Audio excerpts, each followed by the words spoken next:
পৃথিবীর মধ্যে একসঙ্গে সবথেকে বেশি লোক মিলিত হয় কুম্ভ মেলায়। কুম্ভ মেলা হরিদ্বার, প্রয়াগরাজ, নাসিক এবং উজ্জয়িনীতে হয়। মান্যতা আছে, সমুদ্র মন্থনের সময় সমুদ্র থেকে উঠে আসা অমৃত ভাণ্ড থেকে কয়েক ফোঁটা অমৃত ভারতবর্ষের এই 4 জায়গায় পড়েছিল। প্রত্যেক 3 বছর অন্তর যে কুম্ভ মেলা হয় সেটি অর্ধ কুম্ভ নামে পরিচিত। অপরদিকে 12 বছর অন্তর যে কুম্ভ মেলা হয় তাকে বলা হয় পূর্ণ কুম্ভ। দেবগুরু বৃহস্পতি সূর্যদেবকে 12 বছরে একবার প্রদক্ষিণ করে যে সময় কুম্ভ রাশিতে প্রবেশ করে ঠিক সেই সময় উপস্থাপিত হয় কুম্ভ মেলা।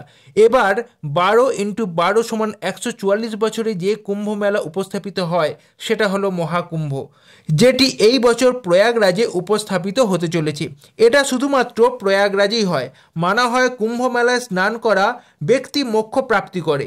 এই বছর কুম্ভ মেলায় পুণ্য স্নানের দিনগুলি হলো 14ই জানুয়ারি 2025 মকর সংক্রান্তির দিন, এরপর 29শে ফেব্রুয়ারি মৌনী অমাবস্যার দিন, তৃতীয় শাহী স্নান হবে 3রা ফেব্রুয়ারি বসন্ত পঞ্চমীর দিন, চতুর্থ 12ই ফেব্রুয়ারি মাঘী পূর্ণিমার দিন, এরপর 26শে ফেব্রুয়ারি শিবরাত্রি এবং 14ই মার্চ দোল পূর্ণিমার দিন হবে অপর 2 পুণ্য স্নান।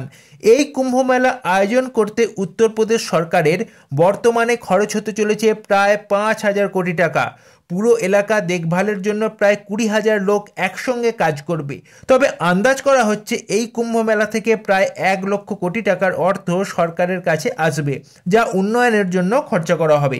ধর্ম এবং উন্নয়ন দুয়ের মেলবন্ধন আমাদের এগিয়ে নিয়ে যেতে সাহায্য করবে।